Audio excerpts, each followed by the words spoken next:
أعوذ بالله من الشيطان الرجيم بسم الله الرحمن الرحيم لكل أمة جعلنا منسكا هم ناسكوه فلا ينازعنك في الأمر وادع إلى ربك إنك لعلى هدى مستقيم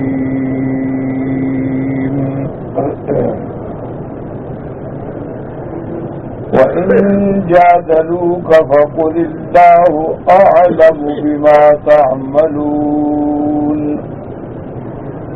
الله يحكم بينكم يوم القيامة فيما كنتم فيه تختلفون ألم تعلم أن الله يعلم ما في السماء والأرض إن ذلك في كتاب إن ذلك على الله يسير. اللہ تبارک و تعالی نے کلام مقدس کی ان آیات مبارکہ میں جو سورۃ الحج کی آیات ہیں ارشاد فرمایا ہے لکل امۃ جعلنا منسکا. اصل میں لفظ منسک جو ہے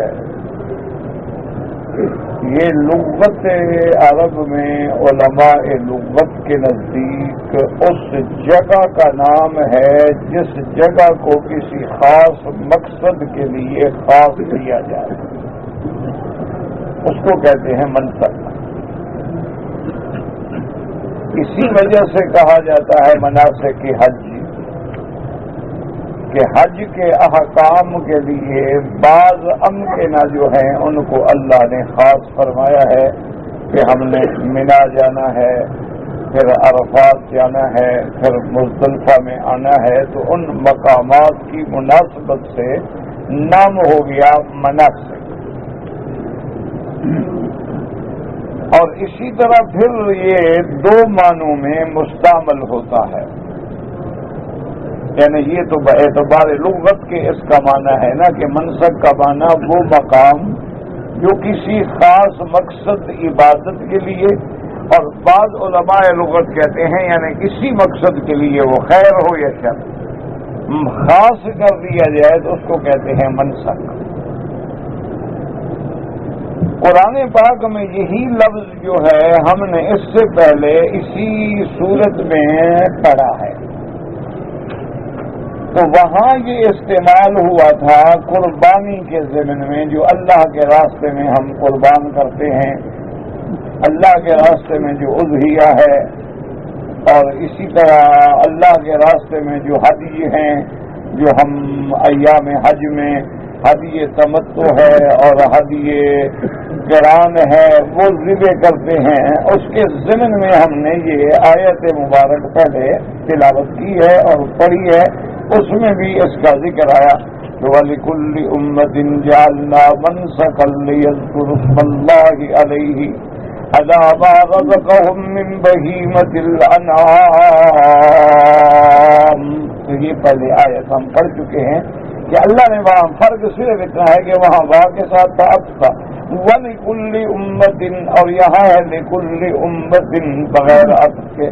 تو اس سے مراد کیا تھا اس منسک سے کہ اللہ نے حکم دیا تھا کہ ہر بندے پر جو حج کے لیے آتا ہے حج تمتع ہو دم شکر ادا کرے گا، حج قران ہو دم قران ادا کرے گا، ورنہ صاحب نصاب جتنے لوگ ہیں وہ عید والے دن جو ہے قربانی میں جانور ذبح کریں، چاہے کسی ملک میں بھی. تو ایک معنی میں تو ہم اس کو پڑھ چکے.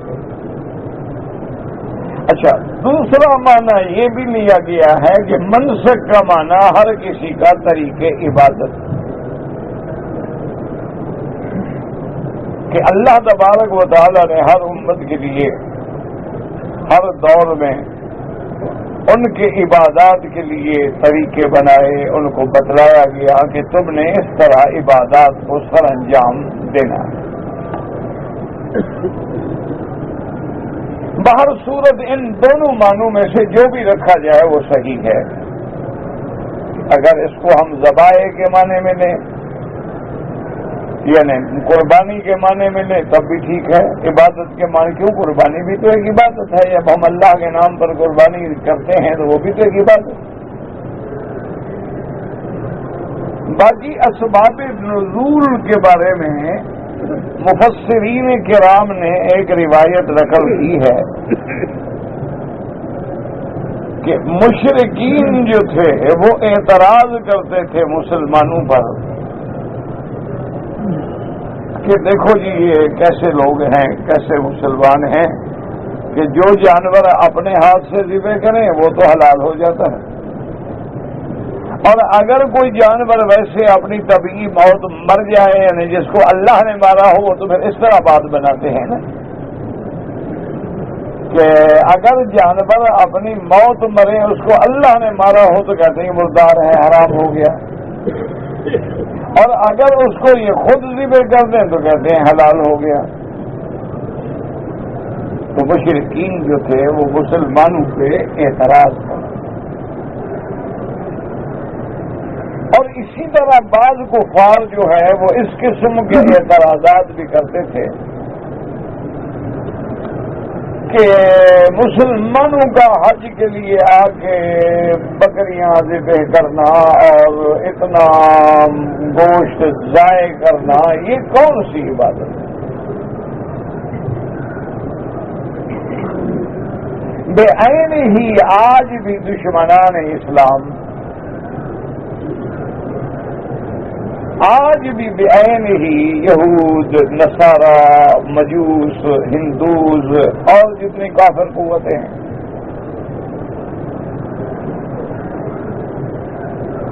آج بھی وہ مسلمانوں کے خلاف اس قسم کے اعتراض کرتے ہیں، اور بدقسمتی سے ان کے فکری یلغار کا شکار ہو کے بعض مسلمان بیچارے بھی بھٹک جاتے ہیں۔ وہ بھی لوگوں کے ذہن میں یہ بٹھاتے ہیں کہ دیکھو جی عجیب قوم ہے، ہر سال 20 سے 30 لاکھ آدمی حج پہ جاتا ہے، چلو اگر ہم آدھی بھی لگا لیں 15 لاکھ قربانیاں ذبح کرنا اور ضائع کر دینا، 300 ریال یا 200 ریال یا 400 ریال یا اوسطاً 300 ریال ہم رکھ لیں، اور 15 لاکھ بکری کی کتنی قیمت بنے گی؟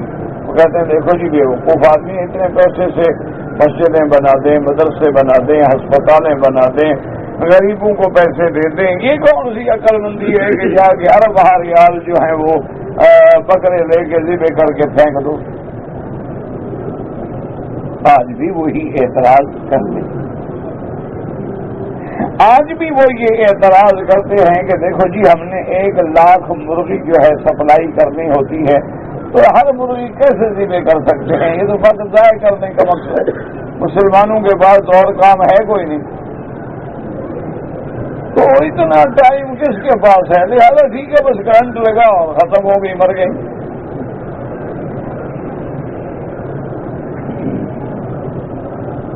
اور پھر بلا وجہ ہم جانور کو کیوں تکلیف دیں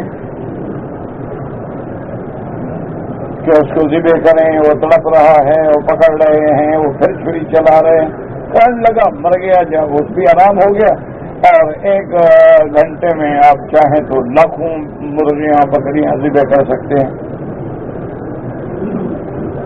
تو اس قسم کے اعتراض آج بھی ہوتے ہیں، صرف تھوڑی سی الفاظ بدل جاتے ہیں، ورنہ حضور پاک کے زمانے میں بھی ہوتے تھے۔ ہر دور میں اسلام کے خلاف دشمنان دین نے ہر قسم کے اعتراضات کو راستہ دیا ہے اور کوشش کی ہے کہ مسلمانوں کو ہم بدزن کریں۔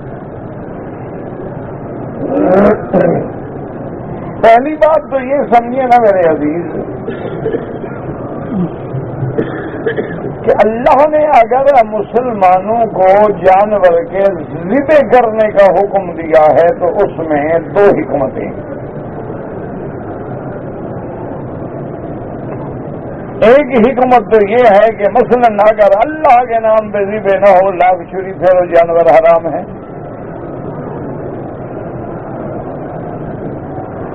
اگر آپ نے جانور کو پیر کی طرف یا اس کے آستان کی طرف یا مزار کی طرف یا مرشد کی طرف یا کسی خیر کی طرف منسوب کر دیا ہے، لاکھ چھری پھیرتے رہو، لاکھ بسم اللہ پڑھتے رہو، حلال نہیں ہوتا۔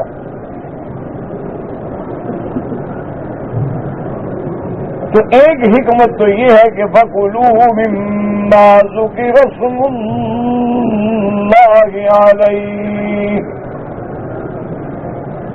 یہ امر اس بات میں ہے۔ اور اسی طرح اس کی نہی بھی سے بھی وَلَا تَأْكُلُوا مِمَّا لَمْ يُذْكَرْ اسْمُ اللَّهِ عَلَيْهِ، کہ صرف اس جانور کو تم کھا سکتے ہو جو خالص اللہ کے نام پر اور اللہ کے نام لے کے ذبح کیا جائے۔ ایک تو مسلمانوں کو یہ تعلیم ہے ذبح میں کہ جب جانور ذبح کیا جائے یہ نہ سمجھو کہ ہم نے اس کو مارا ہے، ہم نے ذبح کیا ہے، اللہ کا نام لو، مارنے جلانے والا وہ ہے، سبب اس نے تم کو بنا دیا۔ جیسے کسی آدمی کو بیماری سے موت آ گئی، ہارٹ اٹیک ہو گیا، موت تو اللہ نے دیا، یہ تو سبب ہے۔ اور دوسری وجہ ذبح کرنے میں یہ ہے کہ جب جانور ذبح کیا جاتا ہے تو جو دم مصفوح ہے، جو ناپاک اور گندا اور غلیظ خون ہے وہ نکل جاتا ہے، تو اب باقی گوشت جو ہے وہ مسلمان کسی انسان کے لیے نقصان دہ نہیں ہوتا۔ تو ان دو فائدوں کے لیے اللہ نے حکم دیا کہ ایک تو جانور کو ذبح کرو تاکہ دم مصفوح نکل جائے، اگر وہ گندا خون اندر رہے گا تو نقصان ہے، مضر ہے تمہارے لیے۔ اور دوسری اصل بات یہ تھی کہ اللہ کا نام بلند ہو، اعتقاد ہو ہمارا کہ موت حیات دینے والا اللہ ہے، ہم تو اسباب۔ اب جو جانور خود مر گیا اس پہ کسی نے اللہ کا نام بھی نہیں لیا، اور جو جانور خود مر گیا اس کا دم مصفوح جو ہے وہ گندا خون بھی نہیں نکلا، اس لیے اللہ نے اس کو حرام کر دیا۔ اچھا اگر یہ چیز نہ ہو تو جیسے مچھلی ہے اس کو ذبح کرنے کی ضرورت نہیں، چونکہ دم مصفوح نہیں ہے۔ مچھلی کو کوئی بھی ذبح نہیں کرتا مسلمان، تو اللہ نے اس میں حکمتیں رکھی۔ اسی لیے آج کل آپ جائیں مثلاً یورپ میں یا دنیا کے کسی باہر کے ملکوں میں تو ماشاءاللہ ہمارے مسلمانوں نے ہر جگہ اپنے ہوٹل وغیرہ ریسٹورینٹ وغیرہ بنائے ہوئے ہیں، تو کئی دفعہ اتفاق ہوتا ہے ان ریسٹورینٹس پہ بیٹھ کے کھانے کا بھی، تو ہم ان سے پوچھتے ہیں کہ بابا یہ جو گورے گورے انگریز وغیرہ آئے ہوئے ہیں یہ تمہارے کھانے کیسے کھاتے ہیں؟ اس میں تو مرچیں ہوتی ہیں اور یہ لوگ تو مرچ نہیں کھا سکتے۔ اور ایسا دیکھیں بعض اوقات کے ان کے چہرے جو ہے نا مرچوں کی وجہ سے لال چکندر بنے ہوتے ہیں، جیسے کوئی شبنم کٹا ہوا ہو، ناک سے اور آنکھوں سے پانی ایسے بہ رہا ہوتا ہے جیسے بلدیہ کا نل بہ رہا ہو،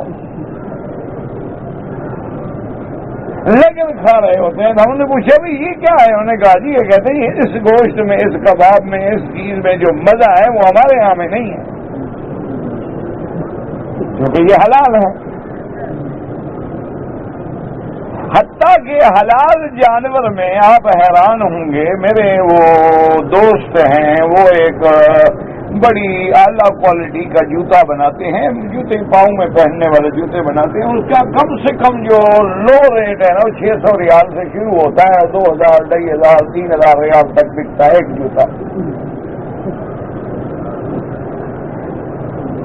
بہت مہنگے مہنگے بھی جوتے ہوتے ہیں نا، بڑی اعلیٰ قسم کی جو کمپنیاں ہیں ان کے جوتے بڑے مہنگے ہوتے ہیں۔ تو اس سے میں نے پوچھا کہ بھائی یہ اتنا مہنگا کیوں ہے؟ انہوں نے کہا ایک تو جی ہماری فنشنگ ہے، صفائی ہے، خوبصورتی ہے، ڈیزائن ہے اور نام ہے کمپنی کا، شہرت ہے، ایک وجہ تو یہ ہے، اور دوسری وجہ یہ ہے کہ اس جوتے کے پہننے سے کسی بندے کو پاؤں میں الرجی نہیں ہوتی، بیماری نہیں ہوتی خارش کی، تو اس کو کبھی اس کے پاؤں کو یہ نقصان نہیں پہنچاتا، اس کے جلد کو نقصان نہیں دیتا، تو اس لیے بڑے آدمی ڈھونڈ ڈھونڈ کے بڑے پیسے لگا کے خریدتے ہیں۔ میں نے کہا اس کی وجہ کیا ہے آخر، کہ عام جوتا تو یہ کرتا ہے اور یہ تمہارے جوتے میں خارش نہیں ہوتی۔ انہوں نے کہا جی ہم شرط کرتے ہیں ان ملکوں سے چمڑا منگواتے ہیں جو حلال جانور کا ہو۔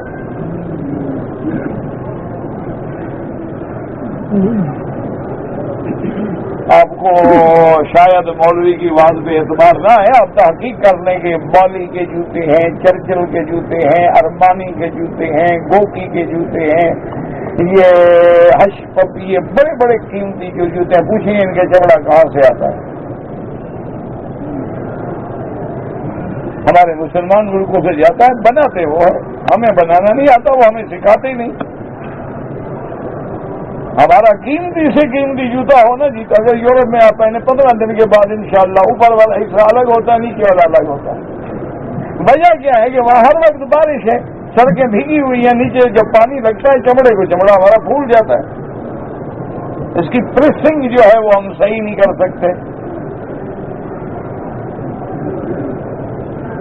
وہاں تو ہر وقت پانی ہے، اس لیے وہ دوسرا ربڑ والا جو لاہور نیچے تلا جو ہے اس میں وہ لگا، وہ تو کچھ دن چل جائے گا، لیکن اگر پیور لیدر ہو اوپر بھی نیچے بھی، 10 دن کے بعد انشاءاللہ اوپر والا حصہ آپ کے ہاتھ میں ہوگا، نیچے والا سڑک پہ پڑا ہوگا۔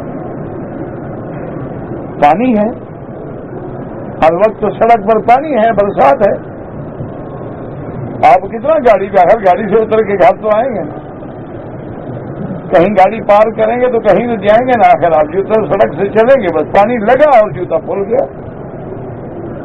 تو حلال جانور کے صرف گوشت میں فائدہ نہیں، اس کے چمڑے میں بھی فائدہ ہے۔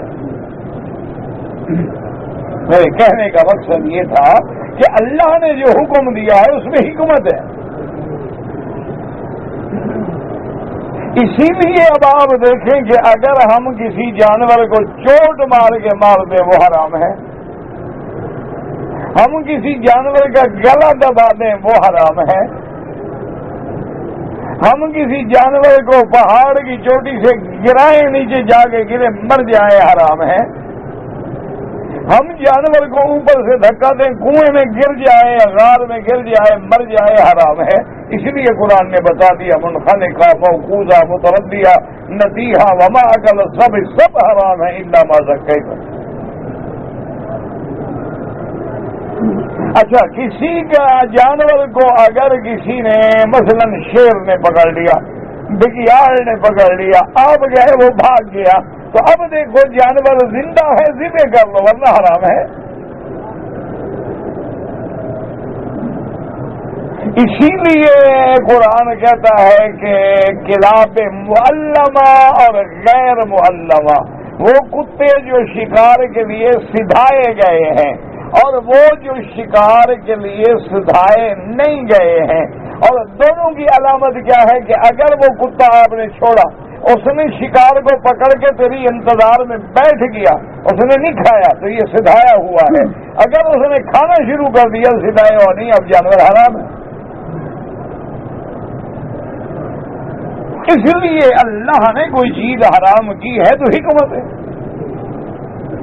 اللہ نے فرمایا ہے کہ خنزیر حرام ہے۔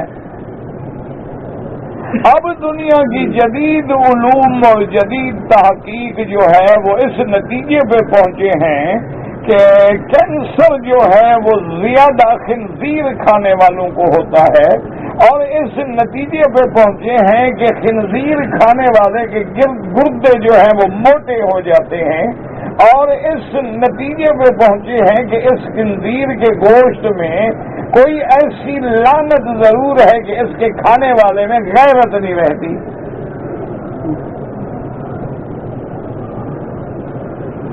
اس کو غیرت نہیں آئے گی۔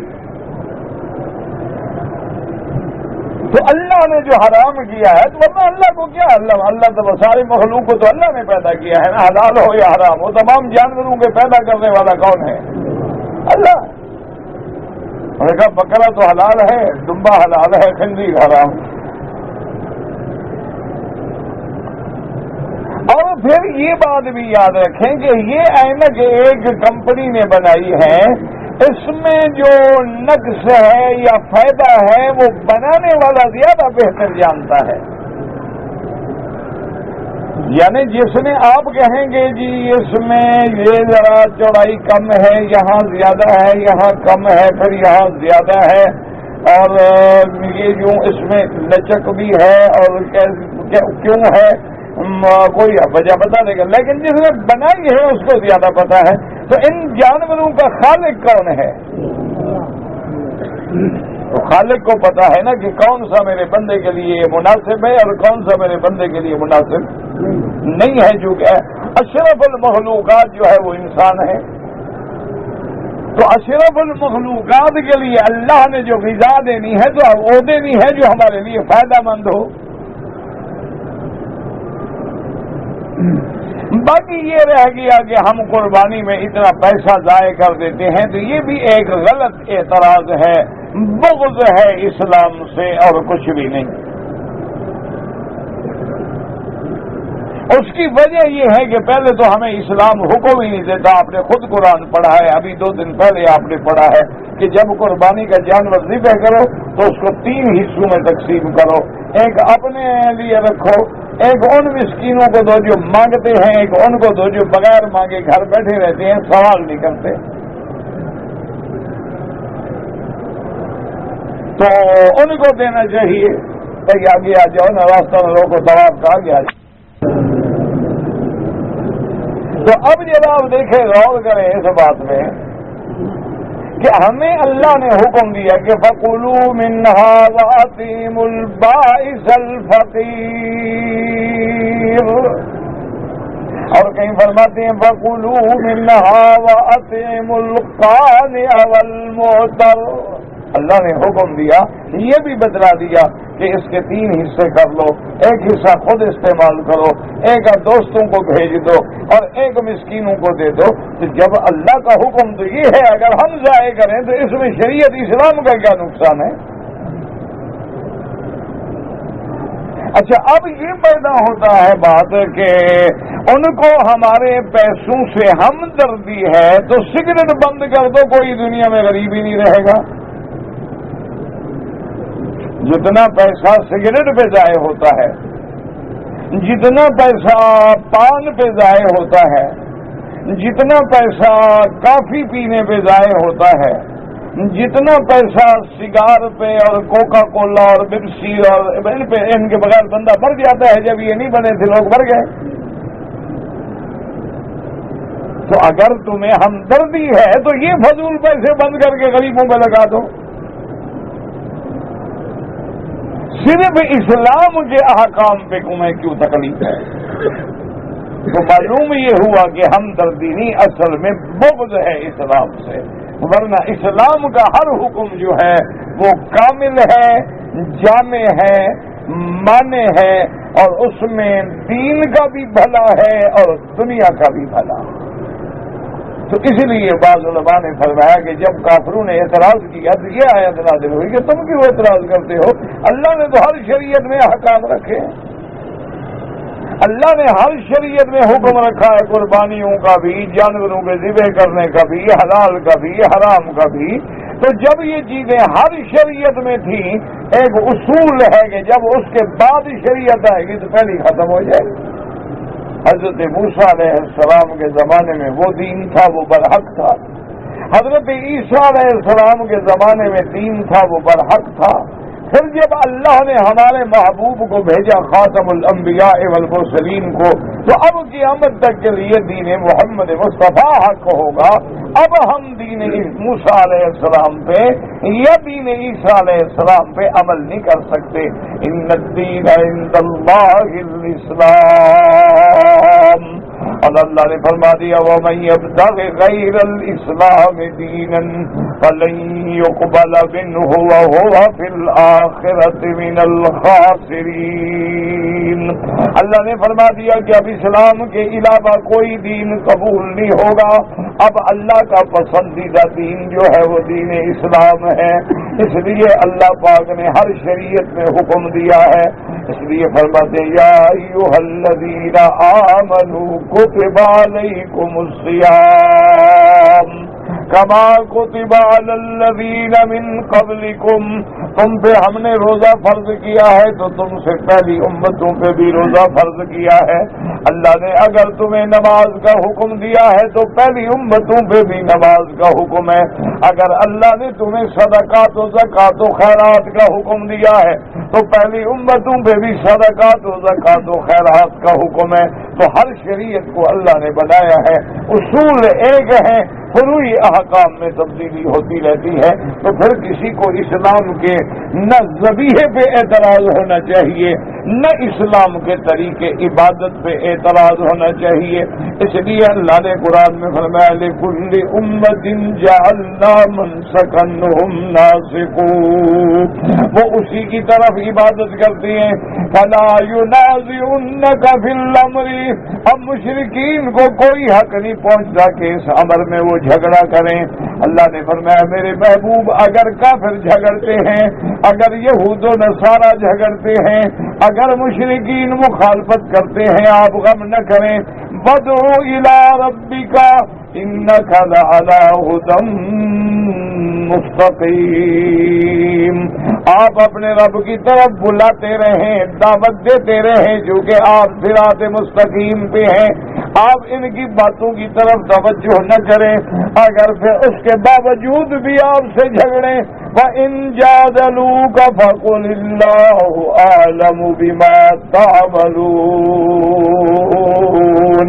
اور اگر اس کے بعد یہ آپ سے جھگڑے تو ان کو کہہ دیں اللہ جانتے ہیں جو کچھ تم کر رہے ہو۔ اللہ یحکم بینکم یوم القیامت، یحکم بینکم یوم القیامت فیما کنتم فیہ تختلفون، اور اللہ تبارک و تعالیٰ تمہارے درمیان میں قیامت والے دن فیصلہ فرما دیں گے جن چیزوں میں تم جھگڑ رہے ہو۔ قیامت والے دن ہر چیز کا فیصلہ ہو جائے گا۔ اس لیے اللہ نے فرمایا میرے مدنی اگر آپ کی تکذیب کریں، آپ کو جھٹلائیں، آپ کی بات نہ مانیں تو چھوڑیں آپ ان کو، آپ اپنی دعوت کو دیتے رہیں۔ وَإِن كَذَّبُوكَ فَقُل لِّي عَمَلِي وَلَكُمْ عَمَلُكُمْ أَنتُمْ بَرِيئُونَ مِمَّا أَعْمَلُ وَأَنَا بَرِيءٌ مِّمَّا تَعْمَلُونَ۔ اللہ نے فرمایا میرے محبوب اگر آپ کو جھٹلائیں، آپ کہیں اچھا تمہارا عمل مبارک، ہمیں ہمارا عمل مبارک ہے، تم اپنے طریقے میں چلو، ہم تمہارے عمل سے بری، تم ہمارے عمل سے بری ہو۔ قیامت میں پتہ چل جائے گا کہ حق کون ہے۔ الم تعلم ان اللہ یعلم ما فی السماء والارض ان ذلک فی کتاب ان ذلک علی اللہ یسیر۔ اب اللہ فرماتی ہیں میرا مدنی آپ بتلا دیں ان کو کہ آپ نہیں جانتے ہو، کہ جانتے ہر کوئی جانتے کہ ان اللہ یعلم، اللہ جانتے ہیں جو کچھ آسمانوں اور زمینوں میں ہے۔ ان ذالک فی کتاب، اور اس کے علم کا کمال تو یہ ہے کہ تمہارے پیدا ہونے سے پہلے بھی لکھا ہوا ہے کہ یہ بندہ پیدا ہو کے کیا کرے گا، سب اللہ نے لکھ دیا۔ ان ذالک علی اللہ یسیر، اور یہ سب چیزوں کا لکھ دینا آسمان و زمینوں کے پیدا ہونے سے بھی پہلے۔ اس لیے صحیح حدیث میں آتا ہے اول ما خلق اللہ القلم، سب سے پہلے اللہ تبارک و تعالیٰ نے تقدیر کا قلم پیدا فرمایا، اس کو حکم دیا اکتب، اس کو حکم دیا کہ لکھو، تو قلم نے کہا یا اللہ میں کیا لکھوں، فرمایا اکتب